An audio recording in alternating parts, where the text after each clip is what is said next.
Usually, before I go shaking my tits for the press, I like to go see how the professionals do it.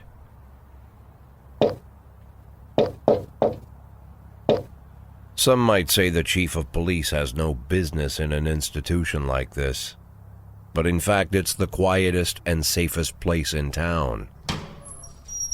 You won't run into any reporters, nobody gets into any fights, nobody drinks too much, nobody even raises their voice. The place is owned by an elderly gentleman who knows how to keep things under control. That's why I never invite my friends here. I wanted to make an exception for my 60th birthday, but most of my colleagues are young enough to be my sons, and they'd rather just hire prostitutes. Why stare at some boobs when you can take the whole package for yourself? But there's none of that in our club. Even looking too long is considered indecent. You can get an occasional glimpse, like by accident. The rest of the time you just pretend that you're immersed in conversation, or just come by for a drink. Doesn't mean these gentlemen wouldn't want their bald heads smothered in tits. It's just that nobody says it out loud. My younger colleagues might call it hypocrisy, but I call it the good old-fashioned manners. Good manners and leave the rest unsaid. She agrees to unbutton her blouse, and we agree not to pay too much attention. The girls are on a quiet prowl, too. They're looking for a way out of their cramped rooms. Maybe make friends with some wealthy patron with a pacemaker and dentures. Everybody wants something. But we have to control ourselves, or we'll all turn into libertines and prostitutes. Hell, if there weren't any rules, I'd be belching and farting, jumping up on the table, arms held high, yelling, "Shake it, baby!"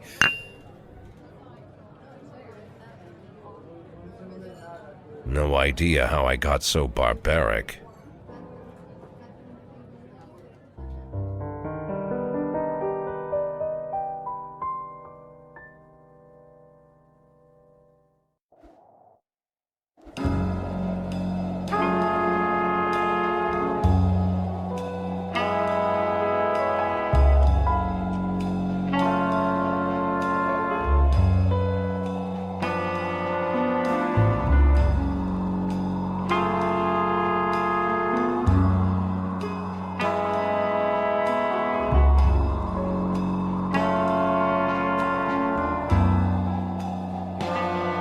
Warm rain beats down in waves on pavement. The wind sings its prose while I'm waiting for the cold to reach my boat.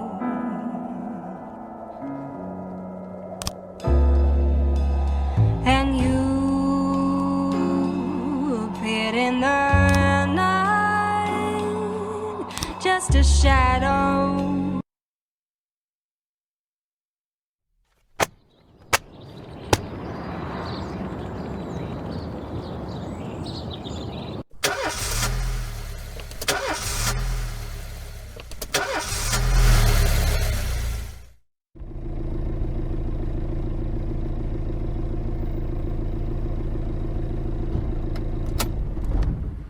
When I was a kid, my father sometimes told me at bedtime that if I closed my eyes and didn't open them for a long time, all the demons would blow away.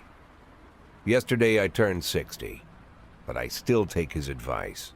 Not because I'm sentimental or want to keep the memory of my father alive. I just can't think of a better solution. To get away from all the demons that haunt Freeburg, I'd need to wear a blindfold 24/7. Plus, it's a good idea to act blind when talking to reporters.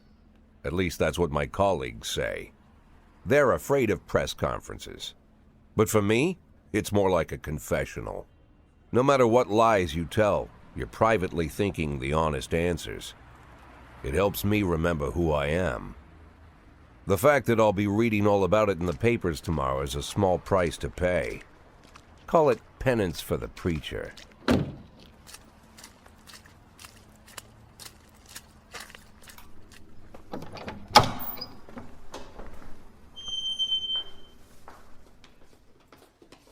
This is the first time I'm afraid of those answers my mind has given me. Not because I'm mad I'm losing my job. Though it's true, I'm mad as hell. Not because I subconsciously blame everyone else.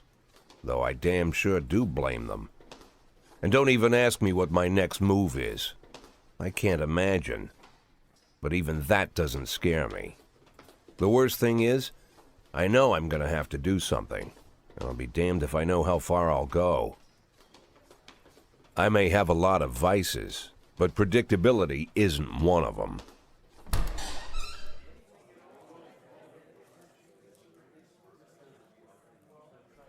I learned a long time ago how to drive away the swarming demons. But what do you do when they're trying to rip your soul from your skin? Shutting my eyes tight as I can. The best solution remains the same: play blind. I just hope the reporters think I was blinded by the camera flash.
How's the back today, Mr. Boyd? Same as usual. How did the press conference go? You can read about it in the newspapers tomorrow. Don't let anyone in. Even Mr. Kendrick? Especially Mr. Kendrick.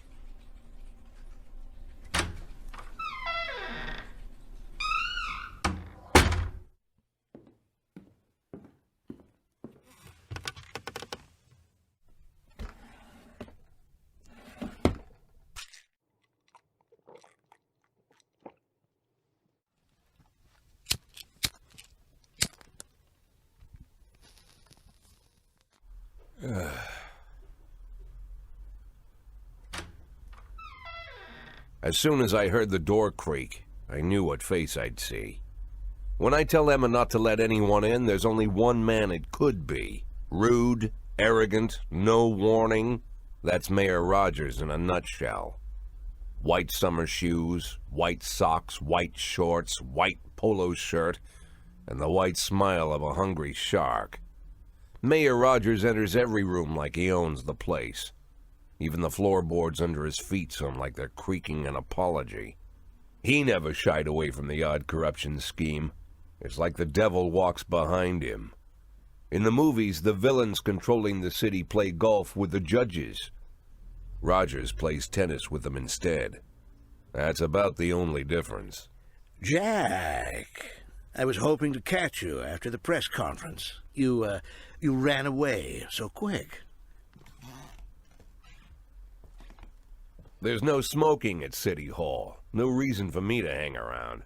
Well, this morning I signed a ban on smoking in all public buildings.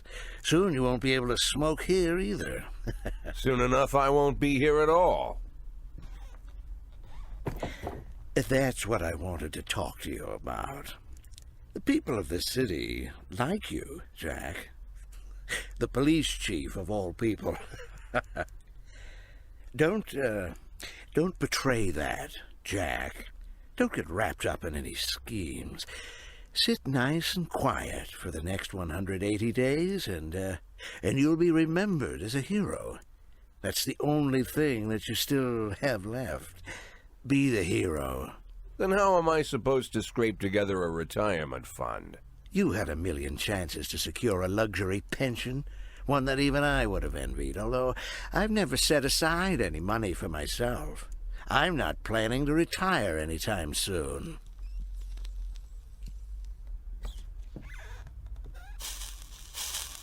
"180 days of quiet, Jack. That's all I need. I don't have any problems with you, and you won't have any problems with me. I have a new assistant, Troy Starr. If you have something to tell me, call him. But try not to bother him. He's a busy man." I'll do my best. "And quit smoking up the office. One of my friends will be using it soon."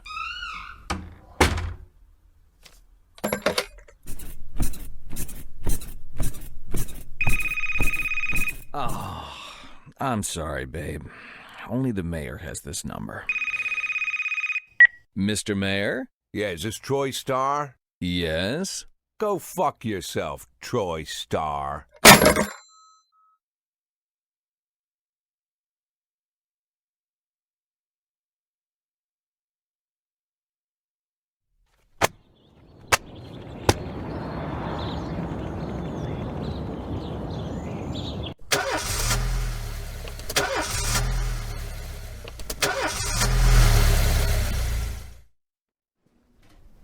Cops don't use the police station cafeteria anymore. There's some kind of stigma against sitting shoulder to shoulder with your partners. Everybody just takes snacks from the machines or grabs a meal and hammers it down in the corner like a vulture on a corpse. The main thing? Don't look into anyone's eyes. Could be construed as an invitation to sit together. The only people eating here are ghosts.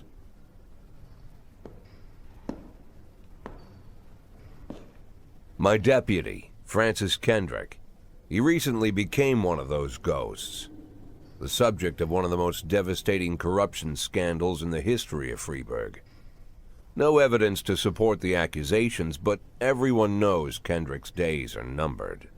I need that file I asked for. Needs to be ready tonight. Francis didn't say anything, but I understood. Ghosts aren't supposed to talk. Besides, I got a feeling he was already finished.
Sweet ginger green,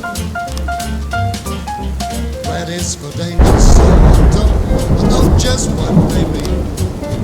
Gotta be bold, the whole sweet ginger green. She's sweeter than Sue and Georgia Brown beats Lulu too when she's back in town. Now she can shimmy like Sister Kate. She's a dancing queen, fit for a king. Swing sweet ginger green.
shimmy like Sister Kay.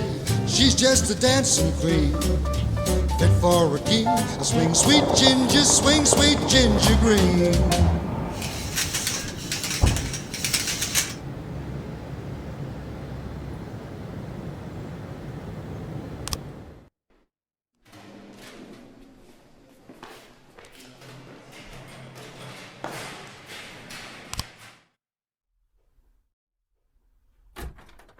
Used to be, when I asked Kendrick to stay late at the office, he liked to grumble and crack wise. Nowadays, he doesn't have the strength for it. Slumped shoulders, blank stare, wrinkled skin. The past few weeks, I don't hardly recognize my old friend. In his younger years, he reminded me of a gallant royal officer in an old Kipling story. Kendrick isn't just crumbling under the weight of the public pressure, but from the shame of it all. Internal Affairs raided the library he inherited from his grandfather, hoping they'd find buckets of cash stashed in the pages. Heard about the look on his face, the fearless policeman standing helpless in horror. I've known Francis for 30 years. The past 20 years he's played loose with the law. And I know that at a certain point every stolen dollar brings more misery than anything else. Probably sounds crazy, but I sympathize with the guy. What can I do? Your friends are your friends, and these are the waters we swim in. Called all of the people on that list today. Now they know you're in business, so you could get a call from any of them. You don't need to worry about any of them. I've cleared them all. And what kind of business are we talking here? It's nothing too serious, just like you asked. Should be just a few small favors. Payments will vary depending on the situation and who you're dealing with. How much are you looking to earn? $500,000. $500,000? Why not a whole million? Because everybody wants to take $1 million. Figured I'd try something different. $500,000 in 180 days? Well, you could earn it all above board if you netted all the big fish and hit all your bonuses. Never knew you for a fisherman. Well, you never got into my business, and I'm not trying to get into yours. But be careful about bringing in any other cops. Sooner or later, they'll put the finger on you. And one more thing, Jack. I remember what you said, but I should probably add one more name to that list. Christopher Sand. Sand. Christopher G. Sand. Everyone knows the name, but few could tell you who he is. The old man stays away from the spotlight. Always wears old-fashioned jeans and knitted sweaters. Gives to charity. Rarely attends social events. An avid hunter, I hear.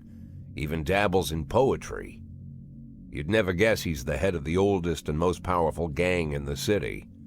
Goes back as far as his great-grandfather. And Sand is strict about following the old rules. He rarely involves himself in commonplace murders and robberies. Hardly needs to intimidate anyone to get his point across. The people who work for him each have their sphere. They provide protection where needed, even work with the authorities when they want to make a deal. Meanwhile, Sand pulls the strings without getting his hands dirty. People sometimes mistake his quiet approach. A couple years ago, an arms dealer decided to expand its business without asking permission, and his whole family paid the price. In 4 weeks, Sand killed 31 people. Old men, women, even a few teenagers. And Sand's people made sure every paper reported it. Frank, I don't want to hear you say that name again. Jack, please, listen to me. I'm in with these guys. We agreed, Frank. That's not the kind of business I'm into. I don't go there. Never have, never will.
Whenever I'm alone at home and there's a knock at the door, I always hope it'll be my wife, Laura. She's always forgetting her keys.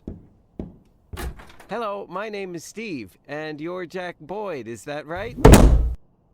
To get to my front door, the Bible boys walked about a mile from the local bus stop, jumping over mud puddles and skirting a couple of landfills. Laura doesn't go in for religion either, but according to her, these brave lunatics with their fake smiles deserve at least a minute of attention. She patiently listens to them, asks them questions, regales them with pastries, and never once dropping a hint of condescension. When I watch her do it, I've got to admit it gets me. I'd have hugged those boys, sat with them on the porch and lit up a cigar. But a month after Laura left, all I could do was quietly ask them not to bother me. Today I'm a little rougher still. Shut the door on his nose this time. Another couple weeks at this rate and I'll be greeting anyone who comes close with my service pistol pointed towards the sky, ready to fire my warning shots. In my life, even the basic stuff never goes like it's supposed to. Normally, when a wife is going to leave home, she'll make a scene, or at least sit everyone down for a serious conversation. But Laura just disappeared.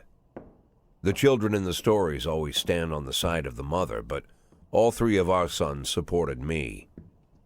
The in-laws always blame the husband for making their daughter unhappy. But now Sally, Laura's mother, well, we sort of have a pact. The fellow Laura ran off with is young enough to be her son. I hear he's 30 years old. Of all the possible information a man can know about his wife's lover, I get hit with that. Fortunately, Laura's mother doesn't like the way it sounds either. Sally figures this guy just thought he'd have some fun with a mature woman, but he'll be back chasing college girls before the year is out. So we have an agreement. Sally's going to track down Laura and try to reason with her, and we'll arrange a meeting. Meanwhile, I'm supposed to not do anything stupid, which of course means anything at all. It's a crazy situation. I'm the police chief, and the person I'm trusting to find my wife is an old woman armed with a phone book. But I can't afford to lose Sally as an ally. So for the moment, I had to swallow my pride.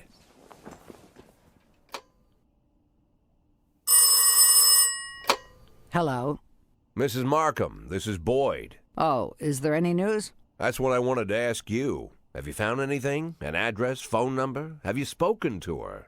Don't worry, Jack. I've narrowed the range to 2 suspects, or whatever you like to say at your police building.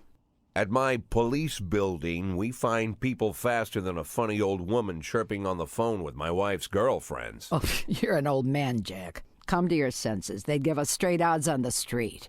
But I've got more energy, Jack. Maybe you think I'm a foolish old woman, but I go to my book club, argue with the girls about Byron, and it gives me energy. I talk to my dogs, and it gives me energy. And you have nothing, Jack. You don't even have a hobby. You got no passion. It's why Laura left you. Let's not go back into that, Sally.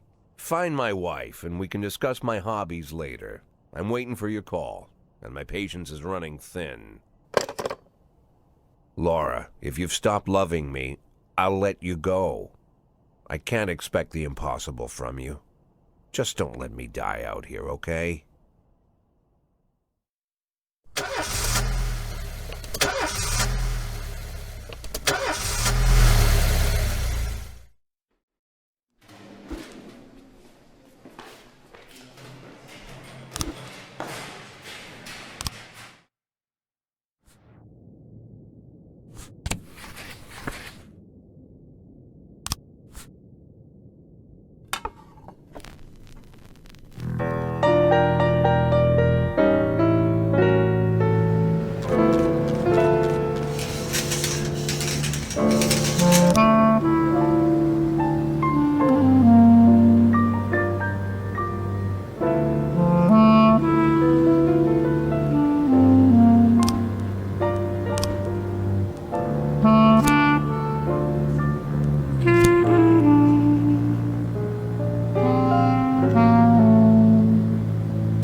Why would a man need a barn?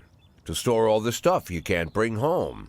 About 30 years ago, back when I was young and interested in farming, I carried all kinds of junk home. After a day in the field, I'd come home with buckets, shovels, dirty boots and clothes, and instantly transform the living room. But even back then, there's something I always kept in the barn.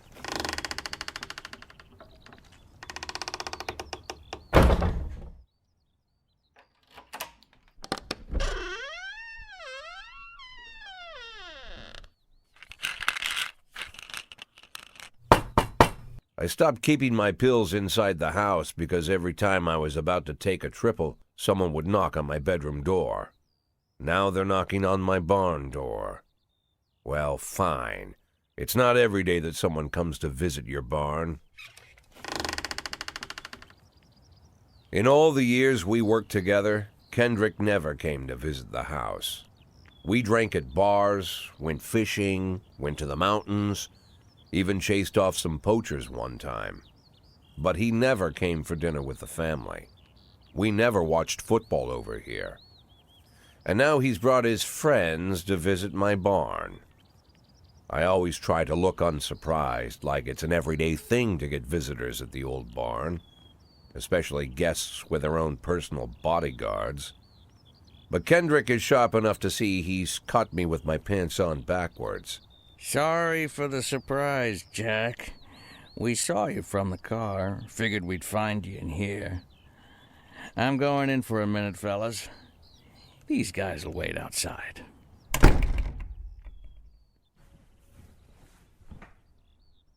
How long you been dating the lover boys? They're Sans people, Jack. Yeah. So now you're appearing in public with members of the Mafia? Jack, I'm leaving tonight. More like fleeing. Jenny and I are taking the girls and making a run for it. Probably won't be seeing each other again. I've got new documents, a new name, a new life, everything new. The papers say you're still working your last week for the department. I've got to get out today. I won't be getting another chance. Don't know if you noticed, but the whole city is against me. You told your Mafia friends about your plans. Jackie, if I don't fix everything with them in the next few hours, they're going to kill me. And not just me. My family, my relatives, God, Jack, I don't know who else. They found out that I was planning to run and they demanded that we close our contract today. Your contract, Frank? Really? Is that how you talk now? Maybe you should call in the lawyers to straighten all this out. Now is not the time, Jack, please. I have a commitment to them until the end of the year. They need an inside line at police headquarters. I can't just give them back the money. That's not how the Mafia works. If I can't find someone I can trust tonight, I'm dead. You know me, Jack. I wouldn't ask you if I wasn't afraid they'd cut my daughters to pieces before sunrise. He's the damn fool who puts his daughters in the crosshairs in the first place. Anyone in my place would have dressed him down good. But I didn't want to pile it on. Fate's already got this guy's soul in the grinder.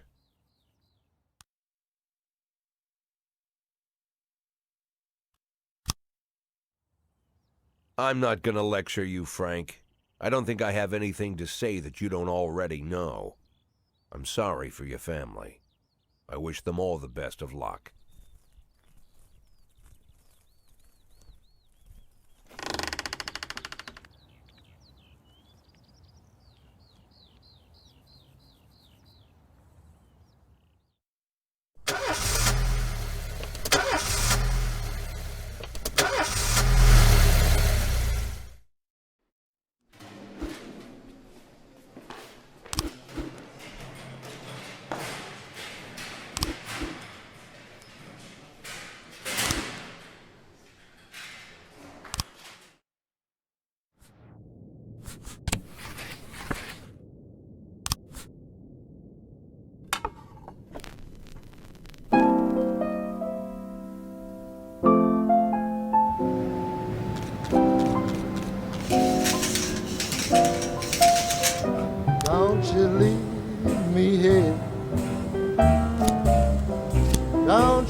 if you must go, sweet mama, please leave a dime for bid.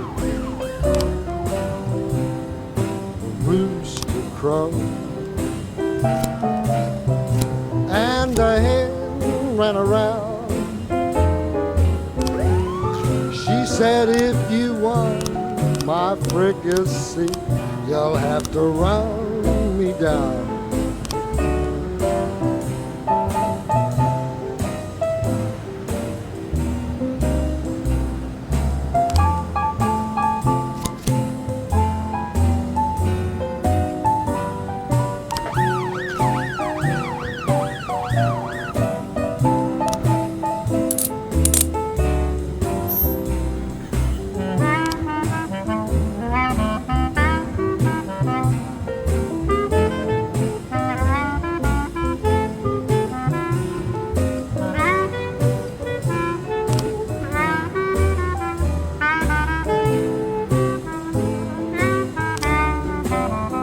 I'm Alabama bound,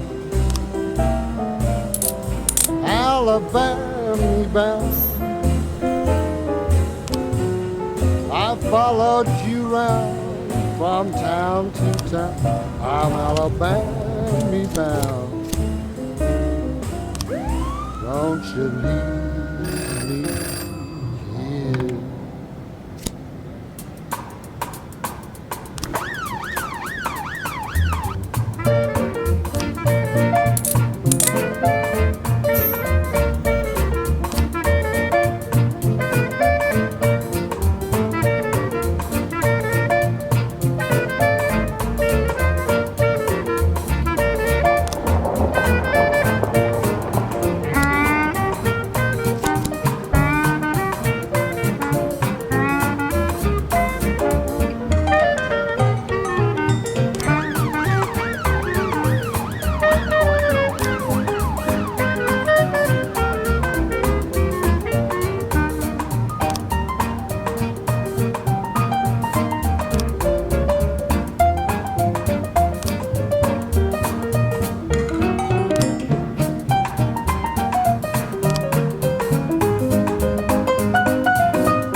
Mr. Boyd, there was a man here earlier.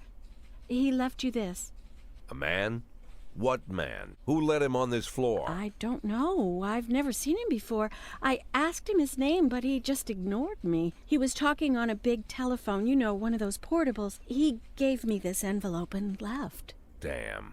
Okay, let's see about this.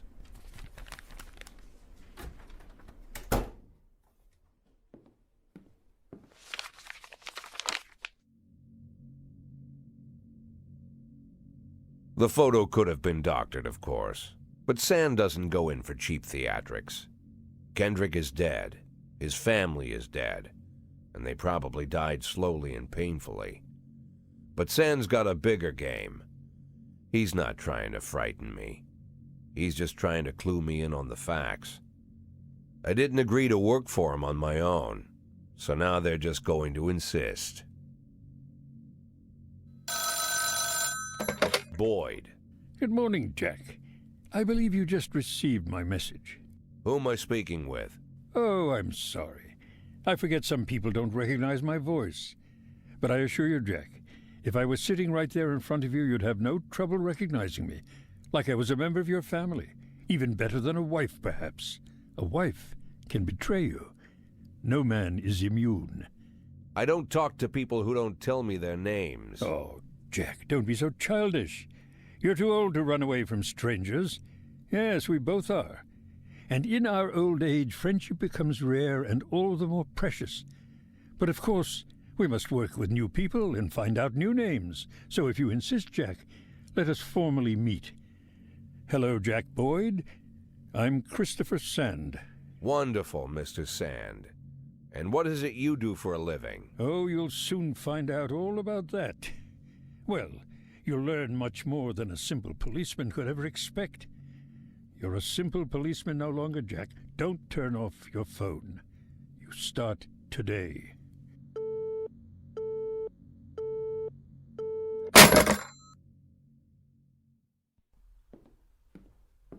Eight in 10. It's been my go-to principle since my first day on the job. I've got to let my colleagues hush up what they need to, 2 out of 10 times, so that they'll help me with the remaining 8. 80 out of 100, 800 out of 1,000. I'm proud of those statistics. It's not so bad for Freeburg, right? But now I just officially became a mafia whore. I'm supposed to be fearing for my life, for the lives of my wife and children. But the only thing I can think, what's going to happen to 8 and 10?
The people of Freeburg have built up a tolerance for the petty horrors of modern life.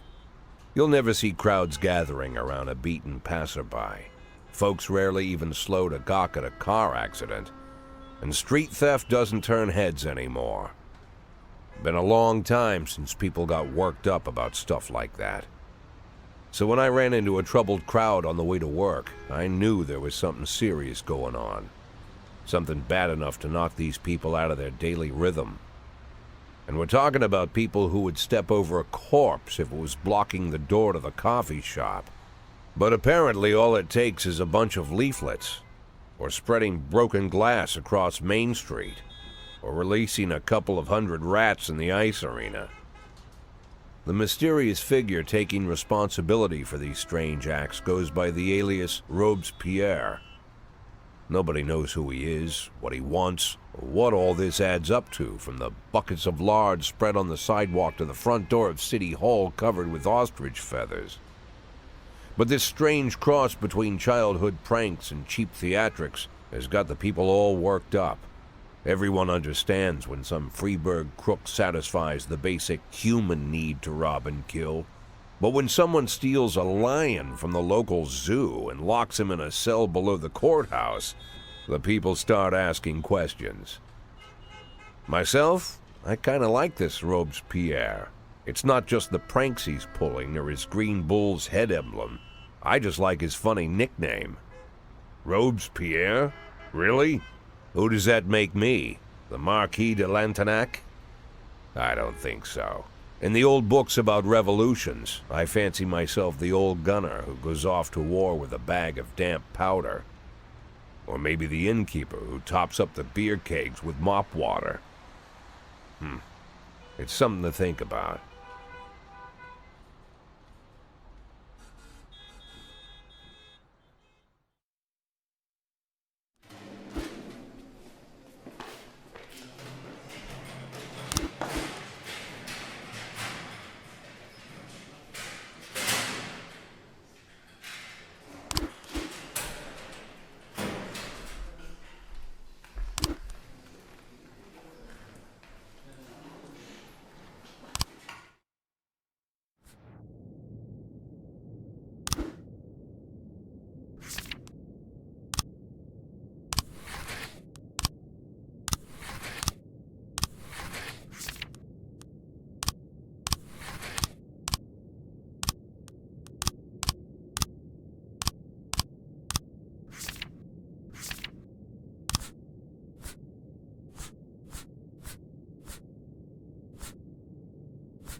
I was trying to raise 10-1, Sergeant Hot Spot.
You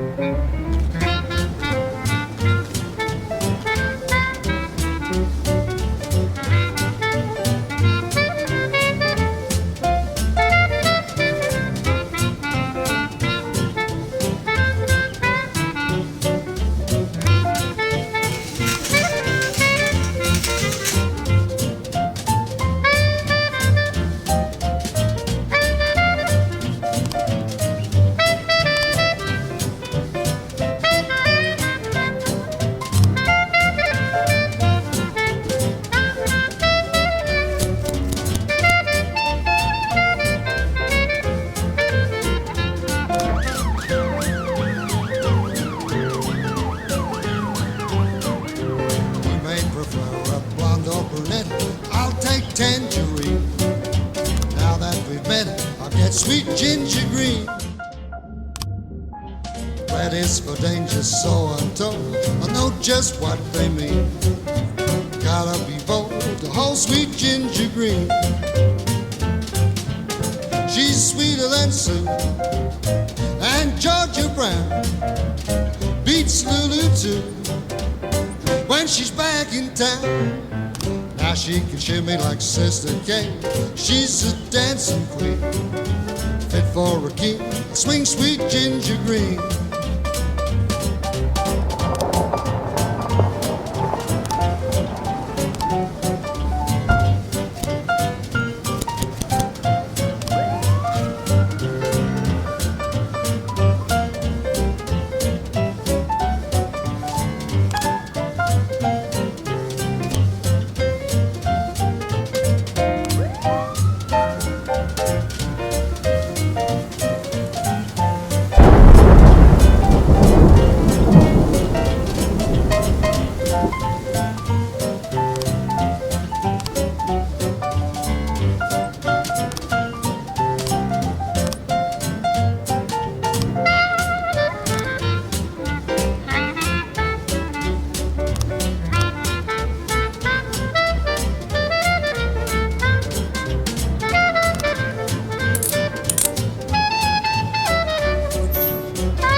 She can shimmy like Sister Kate. She's just a dancing queen, fit for a king. Swing sweet ginger green.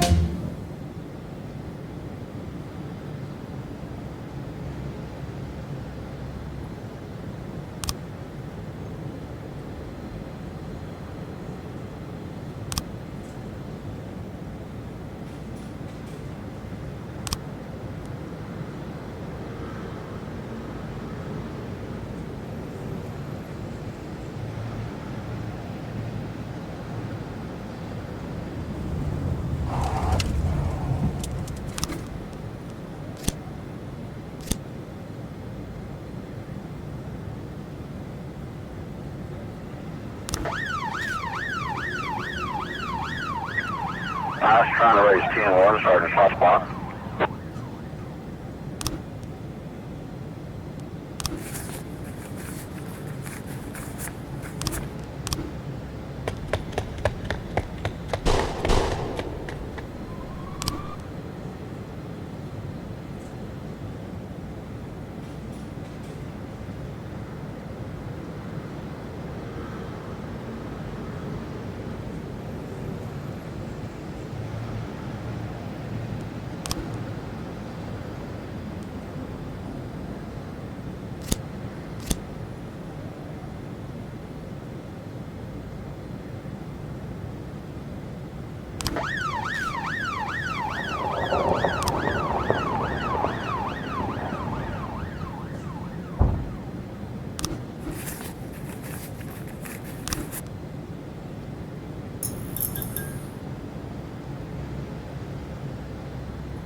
I was trying to raise 10-1, Sergeant, hot spot.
I was trying to raise 10-1, Sergeant, hot spot.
I was trying to raise 10-1, Sergeant, hot spot.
In my new role as corrupt official, I had to give up some of my favorite habits. I couldn't turn off my phone when my head ached. Couldn't sleep till noon on Saturday and let the rest of HQ take up the slack. No more days off to go fishing. But my weekly visit to the old colony club was more like tradition. One night a week, I absorbed cigar smoke, the vague smell of alcohol, the stench of urine, all mixed with toxic levels of old drunken belches. Same picture it was 30 years ago. Tradition's gotta be honored. And to stay faithful to the tradition, you've got to respect the standard rituals. When you're about to roll out of the club, you need to take a deep breath and count to 100. If your stomach doesn't do a backflip, you should be good to make it home. This time I only got up to 60. I was interrupted. Why? You look even better than you do on TV. There's nothing more impolite than approaching people in the alley at the old colony. This is the most private place in the city. All who enter here dirty their shoes with the most elite stream of vomit in Freeburg. This asphalt has been blessed by judges, lawyers, artists, businessmen, and all our politicians. Takes a lot of balls to crash the party. My head was a drunken haze, but I knew who he was. A cartoon gangster suit straight out of Dick Tracy. Fancy voice, fruit cologne, sassy strut. That's how the newspapers described Vikas Varga, rising star in Freeburg's criminal underworld.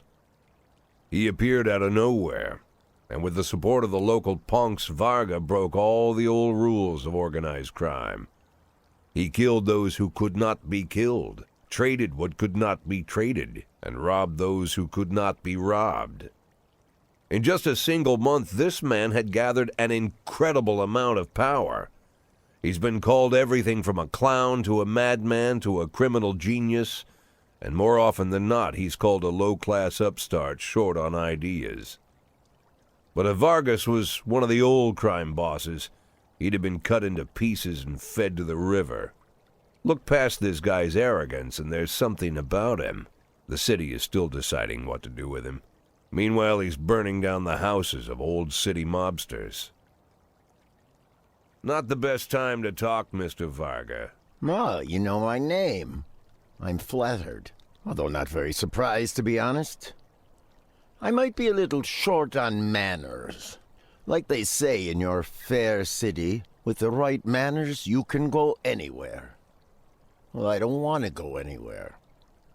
I want to stay right here. Even the criminal world needs manners, Mr. Varga. And one of them is this: don't interfere with a drunken cop who's trying to take a shit and puke at the same time. Oh, you exaggerate. But is Freeburg always so gentle with its officers? You've been a bit roughed up lately. I see you already know Freeburg quite well, Mr. Varga. Well, I love to learn and look around. But I do know that the inhabitants of this fair city should be friends, Jack. Maybe it's true I don't have the best manners. After all, it's only polite for friends to share their phone numbers.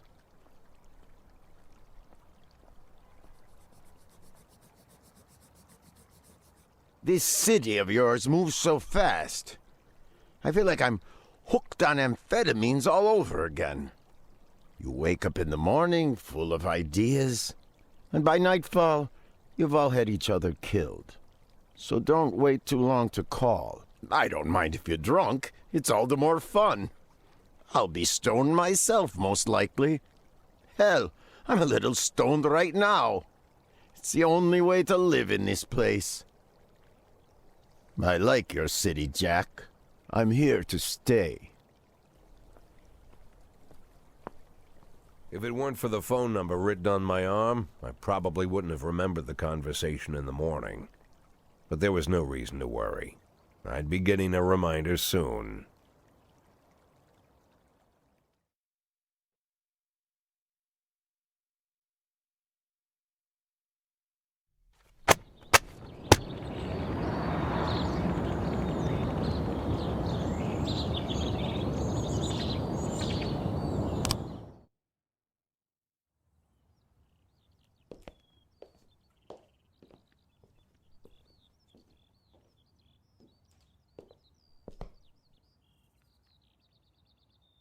My morning ritual was plagued by the smell of Vickers Vargas' fruity cologne. It was like the sharp citrus scent was chasing me around the house, as if Vickers was right there in my living room.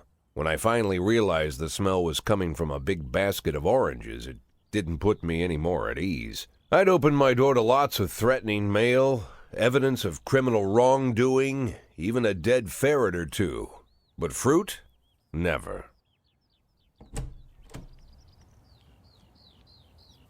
You the fruit guy? Excuse me? Was it you that brought the basket of oranges? Nah, it was here when I arrived. Fine.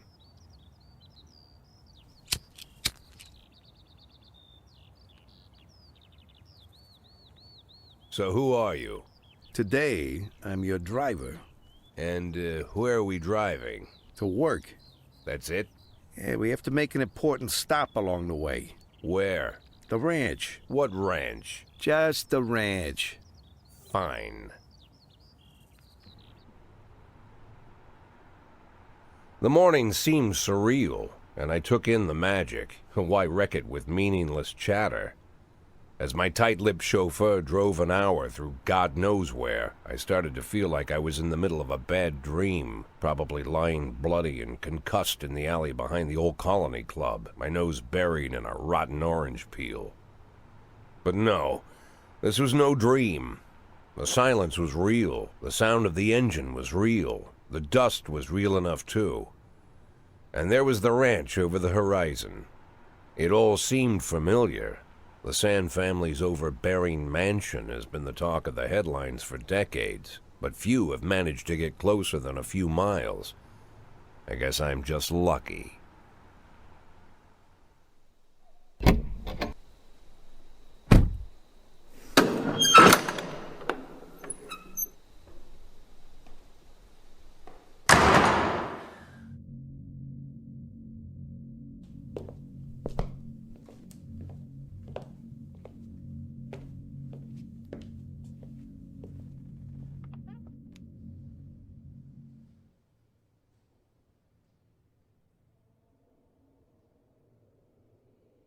I didn't know you took private meetings, Mr. Sand.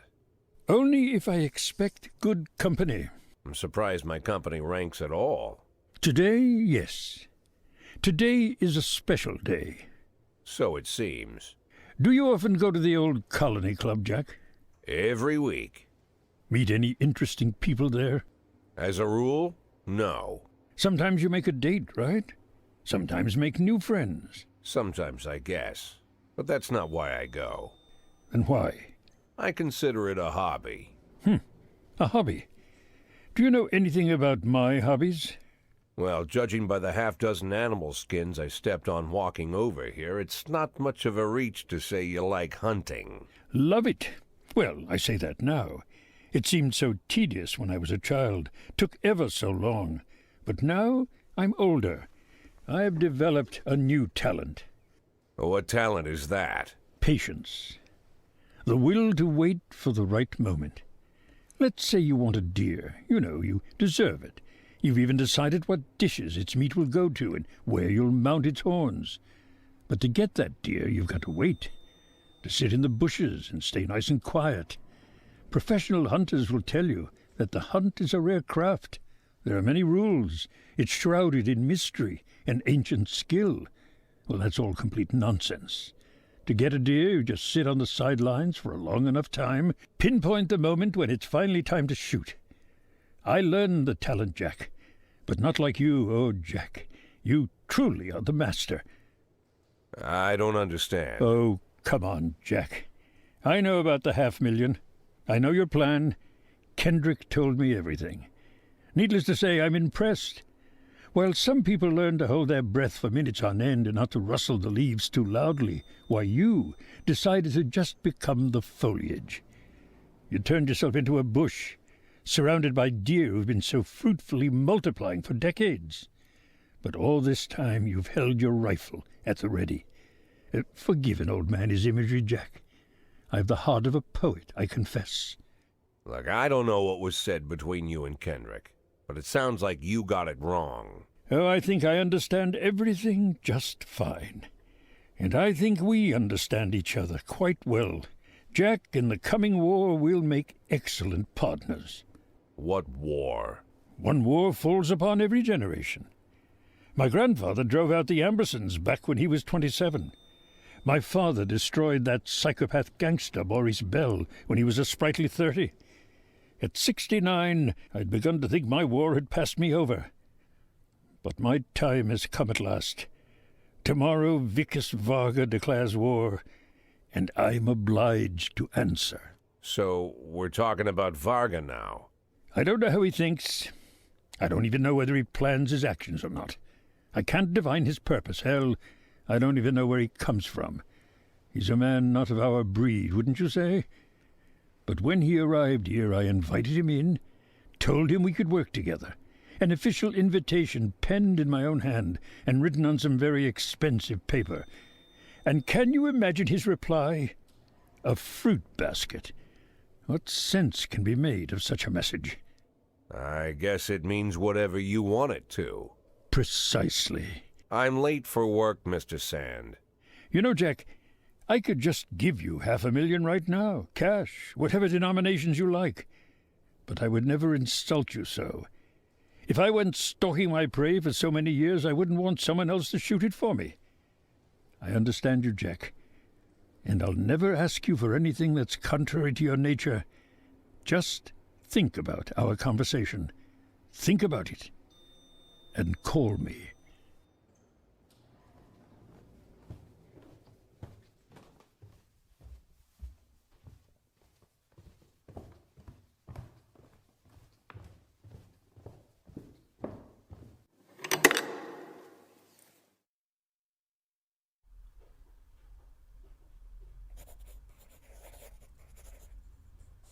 Like I said, it's a whole new life, and I've had to give up some old habits. One of them, keeping away from things that don't concern me. Now I can't afford the luxury. This spotlight I'm under, concerns is all I got.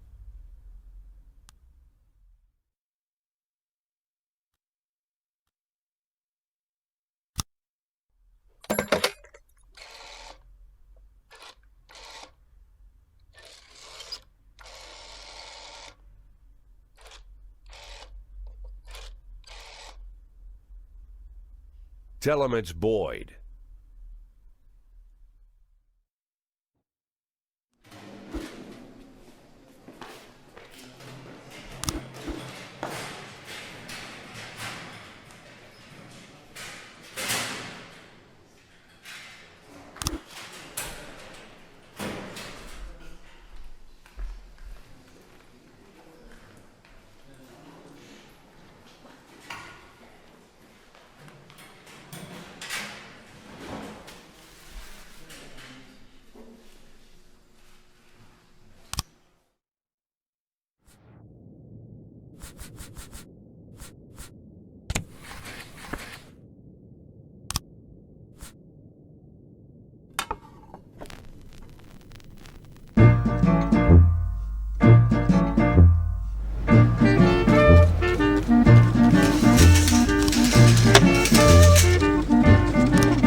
This train don't carry no gamblers.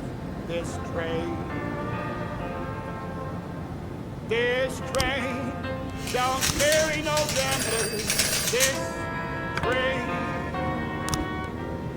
This train don't carry no gamblers, no crap shooters or midnight ramblers. This train don't carry no gamblers.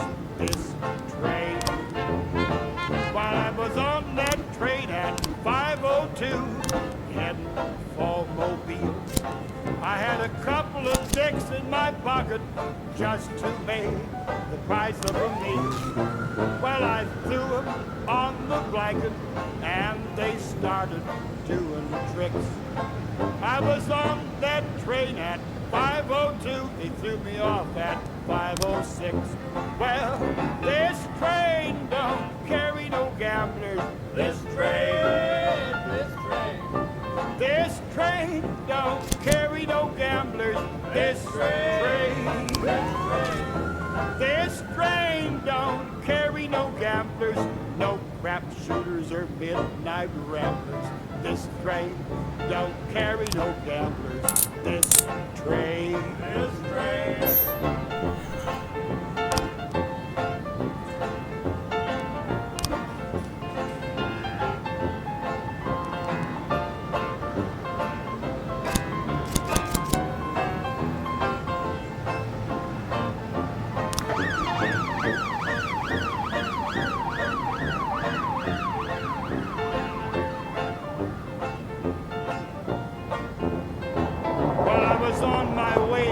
Mississippi when a gal got on the train.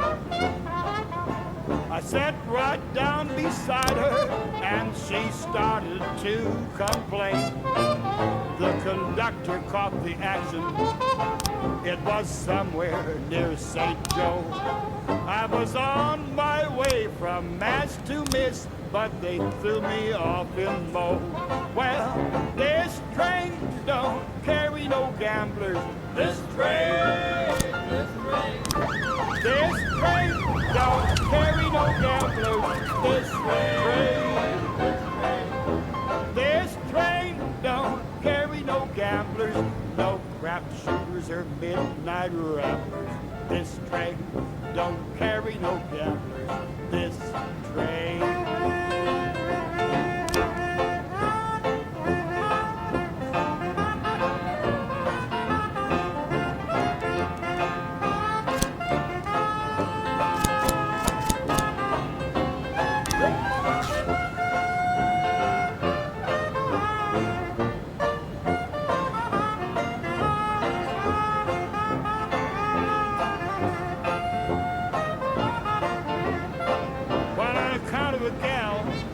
Santa Fe, my trip came to an end.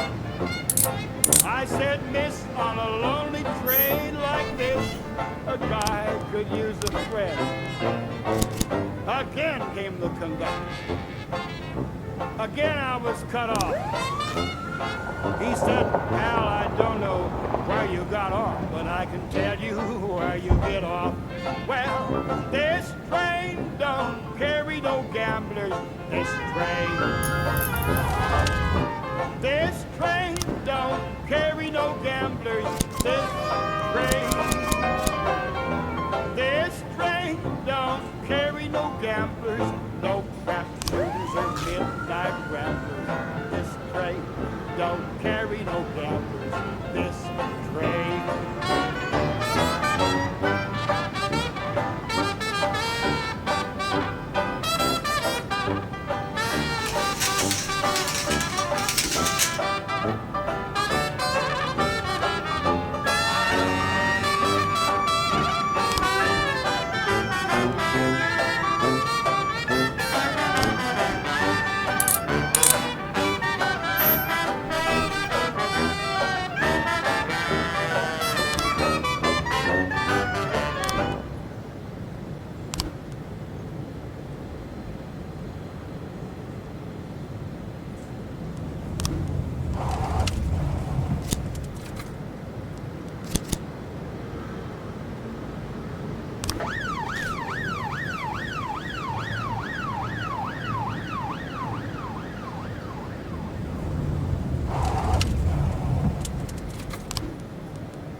I was trying to raise 10-1, Sergeant, hot spot.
I was trying to raise 10-1, Sergeant, hot spot.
trying to raise T1, Sergeant's hot spot.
Don't you leave me here. Don't you leave me here. If you must go, sweet mama, please leave a dime for beer. Rooster crow and a hen ran around. She said, if you want my fricassee, you'll have to run me down.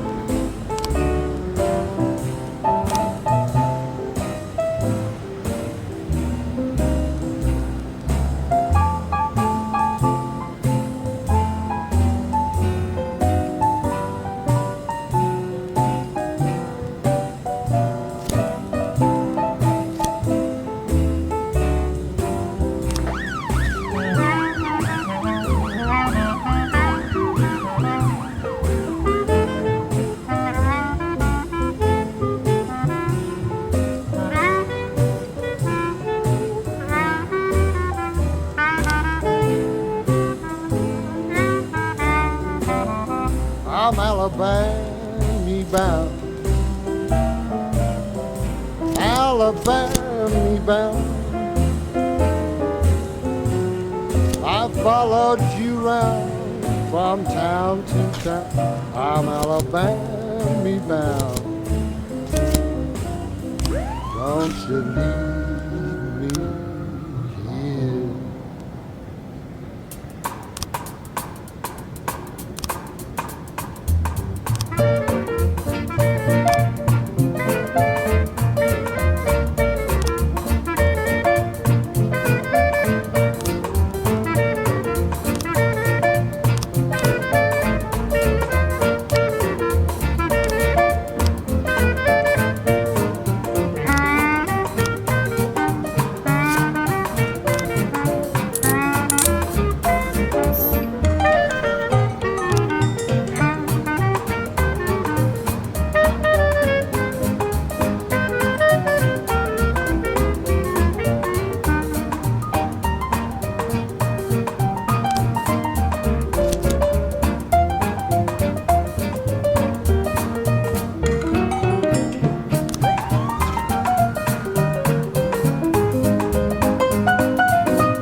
Boyd.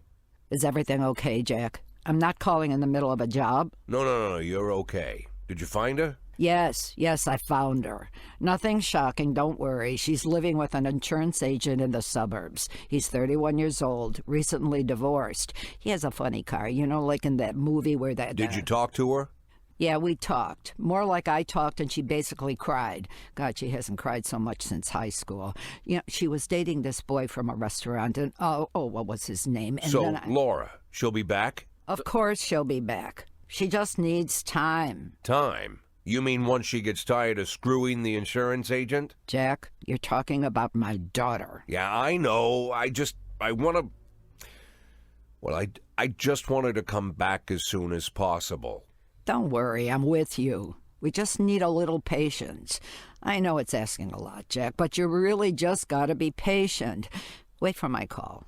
All right. Again, I'll wait for the call. Yes, understood. I know the situation is asking a lot from you too, Mrs. Markham. Thank you. And please, call me anytime. Jack? Yeah? You okay for money? Excuse me? Well, you know, where the papers were talking about your resignation, they said you and Laura were a little tight, and I thought maybe you'd... Good God. Jack? Jack?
You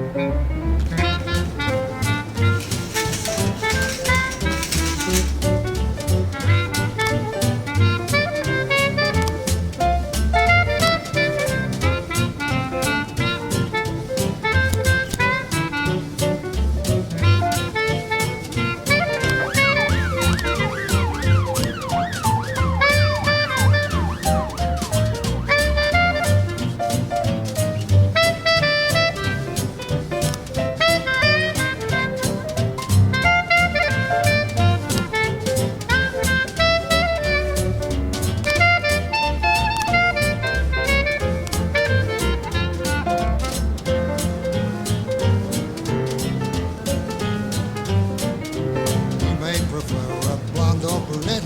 I'll take tangerine. Now that we've met, I'll get sweet ginger green.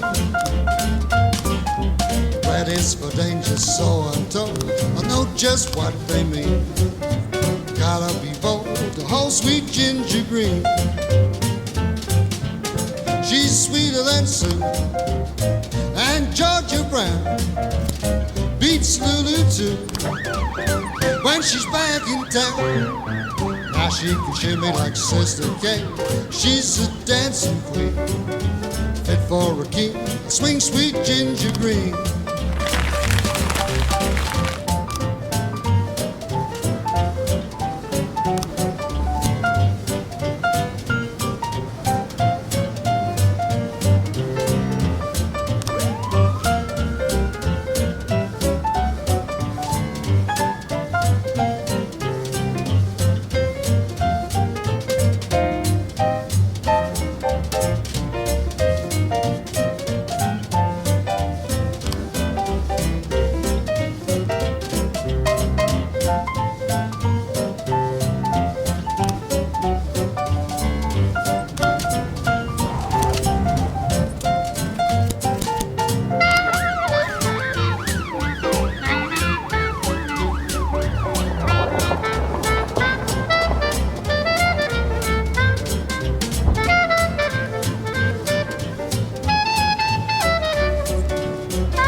She can shimmy like Sister Kate. She's just a dancing queen, fit for a king. Swing sweet ginger green.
I was trying to raise 10-1, Sergeant Hot Spot.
I was trying to raise 10-1, Sergeant Hot Spot.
This train don't carry no gamblers. This train. This train don't carry no gamblers. This train. This train don't carry no gamblers, no crap shooters or midnight ramblers. This train don't carry no gamblers. This train. While I was on that train at 5:02 heading for Mobile, I had a couple of dicks in my pocket just to make the price of a meal. Well, I threw them on the blanket and they started doing tricks. I was on that train at 5:02, they threw me off at 5:06. Well, this train don't carry no gamblers. This train, this train don't carry no gamblers. This train, this train don't carry no gamblers, no crap shooters or midnight ramblers. This train don't carry no gamblers. This train, this train.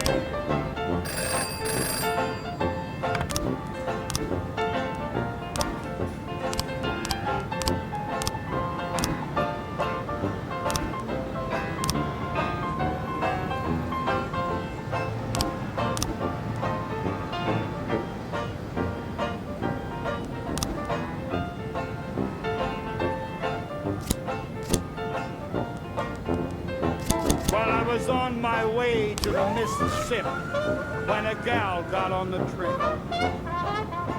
I sat right down beside her and she started to complain. The conductor caught the action. It was somewhere near St. Joe. I was on my way from Mass to Miss, but they threw me off in Mo.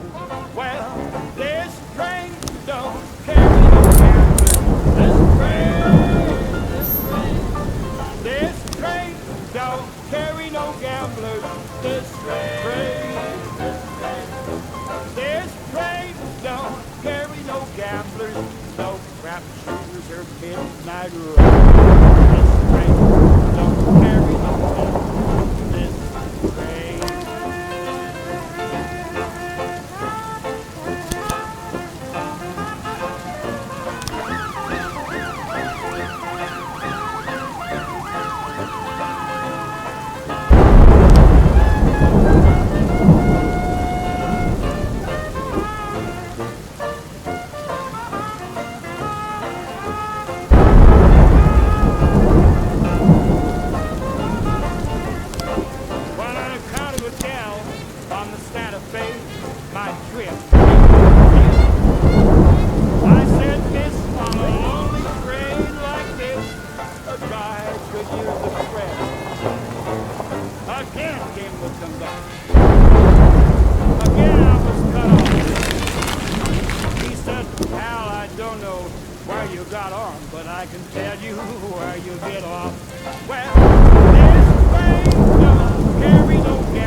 I was trying to raise team 1, Sergeant Hot Spot.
Last trying to raise TN1, Sergeant's hot spot.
Sergeant's hotspot.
I was trying to raise 10-1, Sergeant's hotspot.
You know when a police chief really feels his power? When he hires and fires people? When he throws folks in jail? When he's bossing everyone around all morning? No, there's no power there. Just bureaucratic red tape. Like directing traffic. Not that it's all bad. No, I feel it the most when people come to me with accusations. Accusations happen outside the law. They don't need to be rational or supported by evidence. They don't petition justice in the careful words of legal formality. No, an accusation is a personal cry, full of resentment or envy, a defeated moan, or an angry howl. The accuser rarely imagines you'll share their resentment, their envy, their hatred. No, but they do imagine that your love of power is so strong that you'll leap to decide the fates of others, happy just to take someone's word for the facts. Businessmen accuse the gangsters blame our public figures denounce politicians, the politicians point to the businessmen. When it comes to accusation, there's only one rule. Don't aim too high. If you overestimate your own importance, then complaining can cost you your life. So choose the easier path. Exaggerate as far as you can, and try to make your plea sound as sad and pathetic as possible.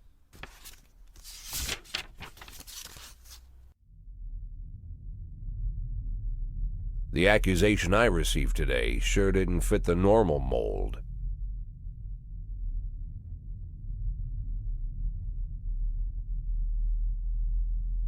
He'd taken down the family that had ruled Freeburg for 3 generations.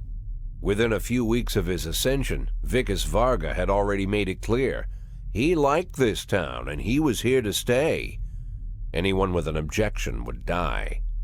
According to the letter I'm holding, the apparent suicide of Hikaru Moto, coach of the Dragon's Lair Martial Arts Club, was actually staged by Connell O'Toole, a lieutenant of the Warg Mafia family.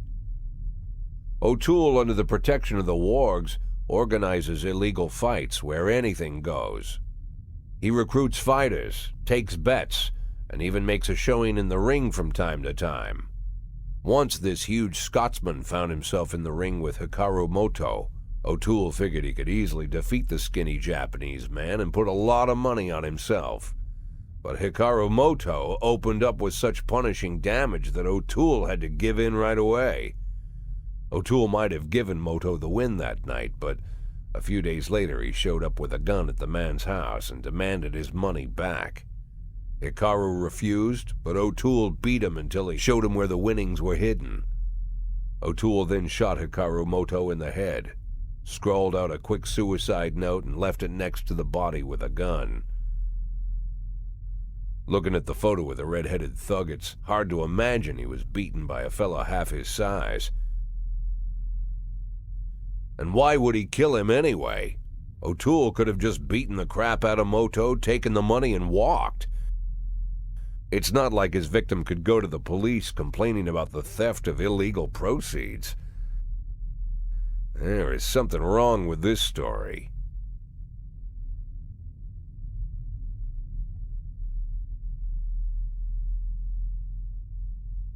I'd have figured this letter the ramblings of a retired gangster looking to spice up his life with little excitement. The way the letter started, "My dear little old cupcake," I had every mind to toss it in the trash. But something else got my attention. They're rarely ever signed, but this one ended Robespierre, and I doubt it's an imposter. No one would go against the most powerful group in the city, hoping to hide behind the name of some prankster clown. Like everyone else, I had no idea who Robespierre was or what he wanted. But there was no doubt that this guy was more than a little crazy. An arrogant psychopath. Could be dangerous. Definitely worth looking into.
trying to raise Team 1, Sergeant Hotspot.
I was trying to raise Team 1, Sergeant Hotspot.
Oh, Jack, you always come back so late. What's wrong? Bad news? Good news, Jack. Laura is ready. Ready how?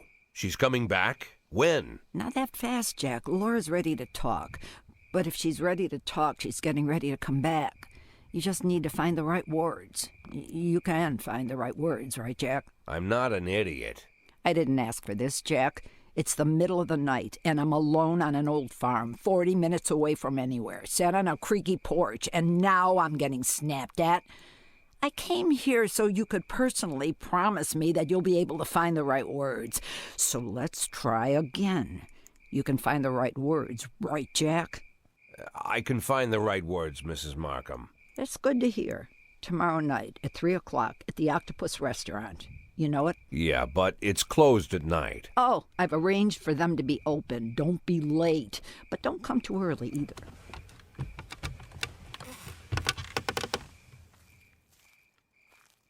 Mrs. Markham? Yeah? I should probably offer you some tea or something before you go. Do you have any tea? No. Good night, Jack.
Sergeant, hot spot.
According to Mrs. Markham, I was supposed to spend all day thinking up the right words. But to my surprise, I did my best work when I shut my head off. I didn't even want to think why Laura decided we'd meet at 3 o'clock in the morning, and in a restaurant we'd never gone to. I didn't know what to tell her, and something tells me she's no more ready for this meeting than I am. By nightfall, I finally stopped worrying. The right words would come when they were needed. And if they don't come at all, then so be it.